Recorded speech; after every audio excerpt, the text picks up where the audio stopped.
নমস্কার, Binoy Ghosh. Welcome to my educational channel. আপনারা জানেন এটি একটি এডুকেশনাল চ্যানেল।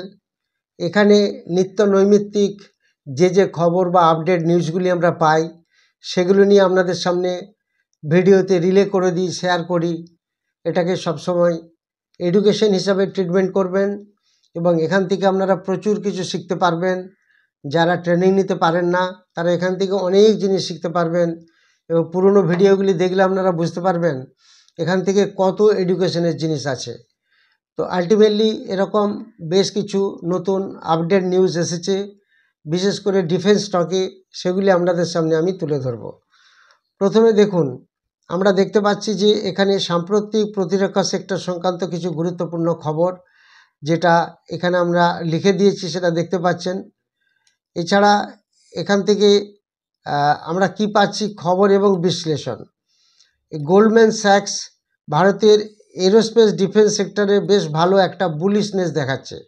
সেটা কীরকম, সেগুলো যদি আমরা স্টাডি করি সেটা আমরা বুঝতে পারবো যে যেটা বলতে চেয়েছে যে ভারতের প্রতিরক্ষা মহাকাশ খাতের সম্ভাবনা আগামী দিনে বেশ উজ্জ্বল এবং বিশেষত প্রাইভেট কোম্পানিগুলির উপর যদি বেশি নজর দিয়ে যায়, যেগুলো এরোস্পেস আর ডিফেন্স কোম্পানি, সেগুলো একটা দ্রুত উন্নয়ন এবং তাদের কাছে এক্সপোর্ট অর্ডার প্রচুর আসছে, সেগুলো আমাদের খেয়াল রাখতে হবে। এই জায়গাটা যদি দেখেন, ইন্ডিজিনাইজেশন, যেটা আমাদের দেশে যে প্রোডাক্টটা তৈরি হচ্ছে, সেই ইন্ডিজিনাইজেশন, সেই কোম্পানিগুলির উপর আরও বেশি আমাদের নজর রাখতে হবে। অর্থাৎ এখানে আমরা দেখতে পাচ্ছি এখানে পিএসইউ সেক্টর আছে এবং প্রাইভেট সেক্টর আছে। এই দুটি সেক্টরের মধ্যে পিএসইউ প্রচুর স্টক এখন একটা ওভারবট পজিশনে আছে, অর্থাৎ পিইটা অনেক বেড়ে গেছে, দেখবেন, খেয়াল করবেন। আবার অনেকেই আবার এই পিএসইউ স্টকের কিছু কিছু স্টককে সেল রেটিং দিয়েছে, সেগুলো নিয়ে ডিটেলস যাচ্ছি না। এবার যদি আমরা ইনভেস্টারের সাইড থেকে দেখি, আমরা যেটা দেখতে, আমরা তো অ্যাকচুয়ালি ইনভেস্টার, আমাদের দিক থেকে যদি আমরা দেখি তাহলে আমরা কি দেখতে পাচ্ছি, এই ইনভেস্টার দৃষ্টিকোণ থেকে আমরা দেখতে পাচ্ছি প্রতিরক্ষা খাতে বিনিয়োগের কথা যদি আমরা ভাবি তাহলে আমাদের এই প্রাইভেট সেক্টর দিকে বেশি নজর দেবো, কারণ তারা দ্রুত বৃদ্ধি পাচ্ছে। পিএসসিগুলোর ক্ষেত্রে মূল্যায়ন একটু বেশি উঁচু হয়ে গেছে, যার জন্য সেটা একটু রিস্ক থাকতে পারে। আর এগুলো আমাদের দেখতে হবে, বিশেষ করে ইন্ডিজিনাইজেশন, আমাদের দেশে উৎপাদন হচ্ছে কিনা, সেই কোম্পানি করছে কিনা, সেটা আমাদের জানতে হবে।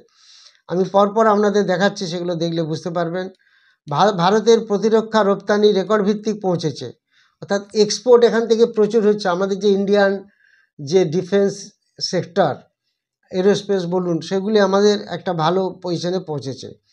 তো দেখা যাচ্ছে যে এখানে ফিনান্সিয়াল ইয়ার 14 থেকে 25, অর্থাৎ এই প্রায় 10-11 বছরে 34 টাইমস বেড়ে গেছে এবং 2025 ফিনান্সিয়াল ইয়ারে $236.2 বিলিয়ন রুপিস, এটা অলরেডি আমরা পাচ্ছি, যেটা ভ্যালু হচ্ছে 23,620 কোটি টাকার মতো। এগুলো আমাদের এখান থেকে এক্সপোর্ট হচ্ছে, এগুলো আমি এক্সপোর্টের ব্যাপারে আপনাদের বোঝাচ্ছি। এরকম প্রচুর রপ্তানির বৃদ্ধি হচ্ছে এবং শুধু এটা আমাদের দেশের যা চাহিদা সেটাকে মিট আপ করে এবং বাকি এক্সেস মেটেরিয়ালস সেগুলো সব এক্সপোর্ট হচ্ছে। তো এগুলো আমরা দেখলে বুঝতে পারছি যে আগামী দিনে ডিফেন্স সেক্টর কীরকম একটা ভালো হতে পারে, এগুলো আমরা দেখে বুঝতে পারছি। এছাড়া আমরা এখান থেকে আরও দেখতে পাচ্ছি এই যে রপ্তানি বৃদ্ধি পাচ্ছে, এর মানে কি, রপ্তানির সাথে সাথে আমাদের অনেকগুলো অ্যাডভান্টেজ বিশেষ করে কান্ট্রি পায়। কীরকম, আমাদের যেটা হচ্ছে সেটা হচ্ছে যে একটা ক্যাপিটাল আমাদের দেশে, সেটা অর্থাৎ বৈদেশিক মূলধারায় বৃদ্ধি পাচ্ছে। তা রপ্তানি বৃদ্ধি পাচ্ছে মানে বৈদেশিক মূলধারায় প্রবেশ, যা কোম্পানির আয়কে বাড়াচ্ছে এবং ভবিষ্যতে আরও সুযোগ বাড়াতে পারে।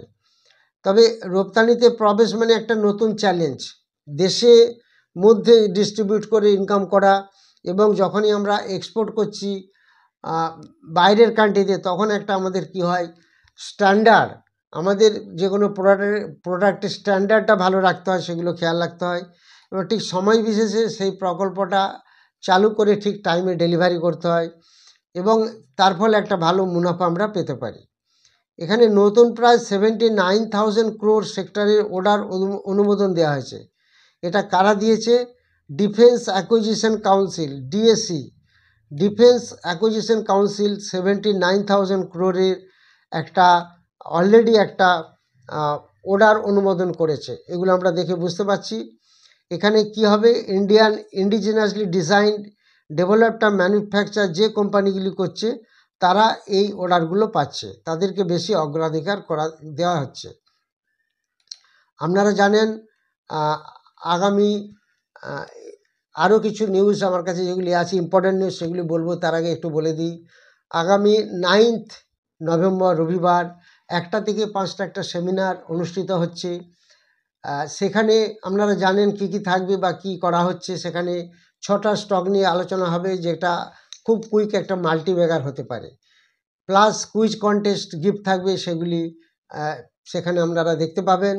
এবং ওই দিন যারা স্পট অ্যাডমিশন নেবেন তাদের একটা ডিসকাউন্ট থাকছে, সেটা প্রায় 2000 টাকার মতো ডিসকাউন্ট। যারা ইন্টারেস্টেড তারা হোয়াটসঅ্যাপে যোগাযোগ করবেন। সেটা 9 নভেম্বর সেমিনার। আচ্ছা, এরপর আমরা ফিরে আসি। আবার আমরা যেগুলি দেখছি সেটা হচ্ছে যে এই যে এক্সপোর্ট অর্ডারগুলি বাড়ছে, এই এক্সপোর্ট অর্ডারগুলি বাড়ার ফলে কি হচ্ছে, কোম্পানির ক্ষেত্রে অর্ডার বুকের মান, ডেলিভারি সময় সারণী, প্রজেক্ট এক্সিকিউশন সক্ষমতা আমাদের দেখে নিতে হবে। কোন কোম্পানি কীরকম অর্ডার বুক নিচ্ছে, কতদিনের তাদের অর্ডার বুক আছে, কতদিনের মধ্যে সেগুলিকে এক্সিকিউট করবে, সেগুলি আমাদের জানতে হবে। মূল্যায়ন সংশ্লিষ্ট উদ্বেগ ও লভ্যাংশের চাপ রয়েছে। আমরা তো সবসময় জানি যে কোনো বিজনেসে একটা কম্পিটিটিভ ব্যাপার কাজ করে, সেইগুলো আমাদের খেয়াল রাখতে হবে। এবার এখানে একটা ভ্যালুয়েশন প্রিমিয়ামের ব্যাপার আছে, যেটা হচ্ছে যে সুপার গুড নিউজ ইতিমধ্যে অনেক দাম বেড়েছে এমন অবস্থায় থাকতে পারে, সেগুলি আমাদের খেয়াল রাখতে হবে। যেই কোম্পানিগুলি আমরা এখন নিচে পাবো, অর্থাৎ যাদের পি কম বা যাদের ইন্ট্রিনসিক ভ্যালু বেশি, ফেয়ার ভ্যালু বেশি, সেই সব কোম্পানিকে দেখে এখান থেকে একটু সার্চ করতে হবে। সেই মূল্যায়ন ব্যাপারটা একটু আপনারা দেখে নেবেন, সেগুলো স্টাডি করলে আপনারা বুঝতে পারবেন। এরপরে আমরা চলে আসি ফাইনালি, যেটা আমরা এখান থেকে দেখতে পাচ্ছি যে শুধু অর্ডার নিলে হবে না, অর্ডারগুলো এক্সিকিউট কতদিনের মধ্যে হচ্ছে। অর্ডার এক্সিকিউট হলে তবে আপনার কাছে এই এক্সপোর্টের টাকা আপনি যেটা পাবেন সেগুলো আসবে, সেগুলো খেয়াল রাখতে হবে। এই ব্যাপারগুলো যদি আমরা দেখে নিই তাহলে আমাদের পক্ষে একটু সুবিধা হবে। পি বা পিবি কীরকম, কোম্পানির ইন্ডিজিনাইজেশন স্কোপ কীরকম, অর্থাৎ দেশে কতটা ব্যবহার হচ্ছে সেগুলো একটু আমাদের দেখতে হবে। এইগুলো যদি আমরা ভালো করে একটু দেখে নিই, ইনভেস্টমেন্টের আগে যদি এই ব্যাপারগুলো যদি একটু যাচাই করে নিই, তাহলে আমাদের এই জিনিসগুলো একটু ভালো হবে। কোম্পানির অর্ডার বুক কীরকম, কত কোটি কত সময় পর ডেলিভারি হবে, এক্সপোর্ট করছে কিনা এই কোম্পানি, অর্থাৎ আন্তর্জাতিক বাজারে প্রবেশ করেছে কিনা, কোম্পানির ইন্ডাইজেশন স্কোপ কীরকম, কতটা, পিবি অন্য কোম্পানির তুলনায় এদের কীরকম সেটা একটু দেখতে হবে। বা এক্সিকিউশন রিস্ক, সেটাও একটু আমাদের স্টাডি করে দেখে নিতে হবে। এইগুলি দেখলে আমরা নিশ্চয়ই এগুলি বুঝতে পারবো, এবং তাহলে আমাদের পক্ষে এটা আরও অনেক সুবিধা হবে। এবার আপনারা জানেন যে নেক্সট আমাদের 9 নভেম্বর সেমিনার, তারপর যেটা আছে আমাদের 15 নভেম্বর থেকে একটি অনলাইন ব্যাচ শুরু হবে, এবং আরও একটি ব্যাচ শুরু হবে 7 ডিসেম্বর, সেটা অফলাইন ব্যাচ। আরও একটি ব্যাচ শুরু হবে ক্রিপ্টো অ্যান্ড ফরেক্স। এগুলি খেয়াল রাখবেন, আপনারা দেখে নেবেন, পরপর বলে দেওয়া হবে। এবার আমরা এখান থেকে দেখে নেব যে আমাদের পিএসইউ গভর্নমেন্ট স্টক কী কী আছে ডিফেন্স সেক্টরে, এবং তার সাথে সাথে দেখে নেব প্রাইভেট সেক্টর, যেটা আমি একটু আগে বলছিলাম, প্রাইভেট ডিফেন্স স্টকের উপর আমাদের একটু বেশি নজর দিতে হবে, তাহলে একটু মনে হয় ভালো হবে। এবার সেই স্টকগুলো আপনাদের সামনে আমি তুলে ধরবো। পিএসইউ স্টক কোনগুলো অনেকে হয়তো জানেন, তবুও আমরা দেখতে পাচ্ছি হ্যাল, যেটা বিমান এবং হেলিকপ্টার উৎপাদন করে, বেল, যেটা রাডার, যোগাযোগ ও ইলেকট্রনিক সিস্টেমে কাজ করে, বিডিএল, মিসাইল সিস্টেম ও লঞ্চার তৈরি করে, ম্যাজাগন ডক, সাবমেরিন ও নৌযান তৈরি করে, কোচিন শিপইয়ার্ড, যুদ্ধজাহাজ এয়ারক্রাফট তৈরি করে, গার্ডেনরি শিপ বিল্ডার্স, যুদ্ধ জাহাজ ও ফ্রিগেট নির্মাতা, মিশ্র ধাতু নিগম, যেটাকে আমরা মিধানে বলি, বিশেষ মেটাল ও অ্যালয় তৈরি করে। এই যেগুলি আমি বলছি এগুলি হচ্ছে সব PSU stock, public sector unit, অর্থাৎ গভর্নমেন্ট ওন স্টক। এছাড়া আরও আছে মিশ্র ধাতু ছাড়া, যেটা আমি বলছিলাম সেটা আমরা আরও পাচ্ছি বিএমএল পাচ্ছি, গোয়া সিপিআর পাচ্ছি, হিন্দুস্তান সিপিআর পাচ্ছি। বিএমএল কি করে? ট্যাঙ্ক ও যানবাহন প্রস্তুত করে। আর গোয়া সিপিআর নৌবাহিনী যুদ্ধজাহাজ তৈরি করে। হিন্দুস্তান সিপিআর সাবমেরিন মেরামত রিপিট করে। এগুলো হচ্ছে আমাদের পিএসইউ স্টক। আমরা এগুলো মোটামুটিভাবে অনেকেই জানি। এবার আমরা দেখে নেব প্রাইভেট সেক্টর ডিফেন্স স্টকস। এই প্রাইভেট সেক্টর ডিফেন্স স্টক সেগুলি কীরকম স্টক এবং কোন কোন কোম্পানি সেটা আমরা একটু দেখে নেব। এখানে আমরা দেখতে পাচ্ছি সোলার ইন্ডাস্ট্রিজ একটা প্রাইভেট স্টক, যেটা বিস্ফোরক ও গোলাবারুদ তৈরি করে। ডাটা প্যাটার্নস এভিওনিক্স ও ইলেকট্রনিক সিস্টেমে কাজ করে।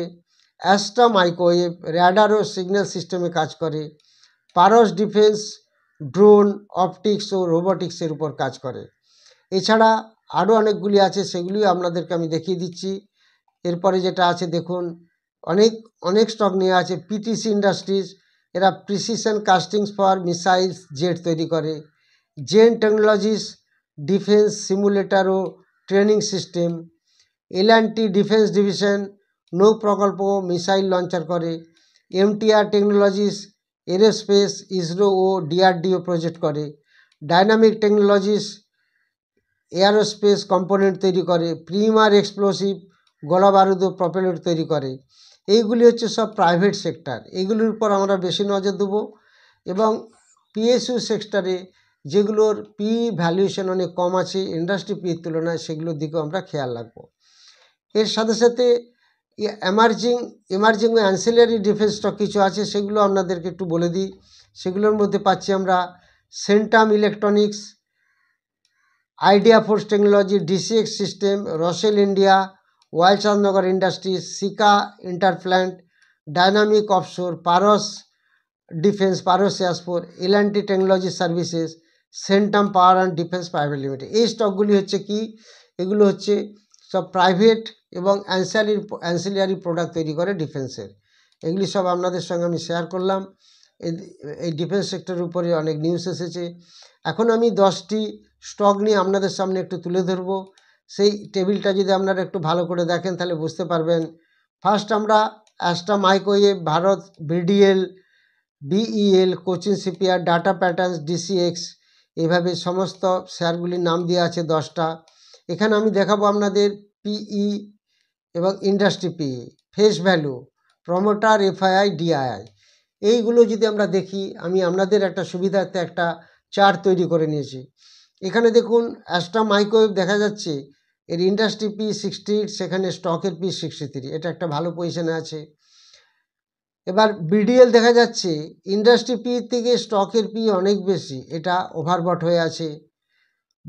বিইএল দেখা যাচ্ছে ইন্ডাস্ট্রি পি থেকে কম আছে 68, আর এটা আছে 56, এটা ভালো পজিশনে আছে। কোচিন সিপিআর এর পি একটু বেশি আছে ইন্ডাস্ট্রি পি থেকে। এইভাবে যদি আমরা পরপর দেখে নিই, যেখানে ডাটা প্যাটার্নসের আছে নিজস্ব, ডাটা প্যাটার্নসের বেশি আছে পিটা ইন্ডাস্ট্রি পি থেকে, আর ডিসিএক্স সিস্টেমের একটু কম আছে। আর হিন্দুস্তান এরোনটিক্স স্যাল, এটা কিন্তু বেশ একটা ভালো জায়গায় আছে পিটা। কীরকম? যেখানে ইন্ডাস্ট্রি পি চলছে 68, সেখানে স্টকের পি চলছে 38। এই স্টকটা এখনও অনেক উপরে যাওয়ার সম্ভাবনা থাকতে পারে। ম্যাজাগন্ডক ইন্ডাস্ট্রি পি নিজস্ব পি সেম চলছে, আর পারস ডিফেন্স পি অনেক বেশি।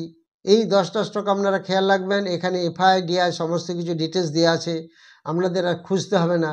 এখান থেকে বুঝতে পারবেন যে প্রমোটার, এফআই ডিআর কাছে কার কাছে কত স্টক আছে, 3 টেবিলে কত % হোল্ড করছে, সেগুলো দেখলে আপনারা একটা অ্যাট এ গ্লান্স একটা পিকচার পেয়ে যাবেন। এখান থেকে আপনারা একটা অ্যানালিসিস করে খুঁজে পাবেন কোন স্টক আরও বেশি আগামী দিনে বাড়তে পারে। এই স্টকগুলো আপনারা নিজেরা অ্যানালিসিস করবেন, বিকজ আমি অলরেডি বলে দিচ্ছি এগুলো সব এডুকেশনাল চ্যানেল। এবার আপনাদের সামনে যেগুলি তুলে ধরবো, আপনারা যে কমেন্ট সেকশনে কমেন্টগুলি দিয়েছেন সেগুলি আপনাদের আমি পড়ে শোনাবো, বা যাদের কমেন্টে আনসার দিতে পারছি না তারা আবার পরে কমেন্ট দেবেন, সেগুলোও বলে দেবো। নেক্সট জানতে চেয়েছেন দেব মাল্ল গোড়াই, এসডব্লিউ সোলার এত পড়ছে কেন? দেখুন এসডব্লিউ সোলার টিটিএম লস দেখবেন 367 crore, অর্থাৎ টিটিএম অনেক লসে এসে গেছে। আর ডিআইআই 5% থেকে 3% স্টেক কমিয়েছে। এফআইআই 8% থেকে 7% হয়ে গেছে। এই সমস্ত এইগুলি ডাটাগুলি খেয়াল রাখবেন। হেমন্ত সামন্ত বলরাম দাস জানতে চেয়েছেন যে তেজাস নেটওয়ার্ক ডাউন হয়ে চলেছে কেন? দেখুন, তেজাস নেটওয়ার্ক আগামী দিনে ভালো হবে।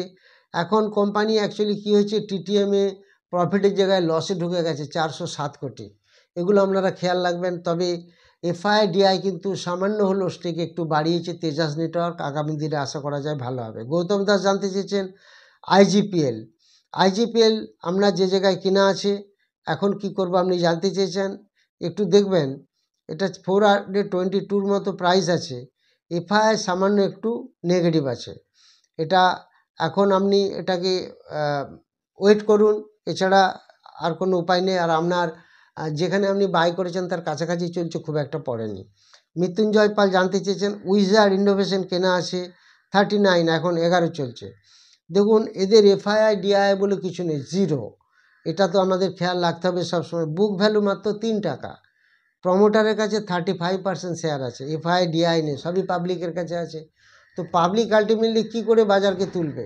এনিওয়ে, তবু খেয়াল রাখুন বা এভারেজ করে দেখুন, তবে খুব একটা ভালো জায়গায় স্টকটি নেই। বিমল দাস জানতে চেয়েছেন force motor support and resistance জানাবেন। ফোর্স মোটর এখন যে জায়গায় চলছে 16,000-এর কাছাকাছি চলছে। সাপোর্ট একটা থাকবে 15,050, রেজিস্ট্যান্স থাকবে 17,800। শৈবাল মণ্ডল জানতে চেয়েছেন নেটওয়েভ কতটা কারেকশান করলে কেনা যাবে? 3600 নিচে যদি আসে তখন আপনি একটু বাই নিতে পারেন। খুশি রক্ষী জানতে চেয়েছেন কমটক গ্রিজ কীরকম শেয়ার? দেখুন, কমটক গ্রিজ নিঃসন্দেহে ভালো শেয়ার, তবে সমস্ত জিনিসের জন্য ওয়েট করতে হয়, পেশেন্স রাখতে হয়। তবে এর প্রফিটটা একটু ডাউন হয়েছে, এটা একটু খেয়াল রাখবেন, এটা আমাদের জানতে হবে।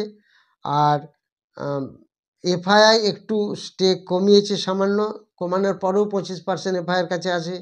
ডিআইয়ের কাছে 61% শেয়ার আছে, not a matter of joke. DI মানে নিশ্চয়ই আপনারা জানেন আমাদের দেশীয় প্রতিষ্ঠান, ডিআইয়ের কাছে যত শেয়ার থাকবে তত ভালো। এফআইআই কোনো সময় বেচে দিয়ে চলে যেতে পারে। So DI is very reliable institution. Next জানতে চেয়েছেন Manzil Hossain FII DI daily activities sector wise কোথা থেকে পাবো? এগুলো আপনি বিএসসির ওয়েবসাইট দেখবেন, ওখান থেকে পেয়ে যাবেন। শুভঙ্কর রায় জানতে চেয়েছেন আইআরএফসি 125 করে কেনা, কি করব? ওয়েট করুন, এখন ওয়েট করতে হবে। রেল স্টকগুলোর জন্য একটু ওয়েট করুন, আগামী দিন আসছে, সেটা খেয়াল রাখবেন।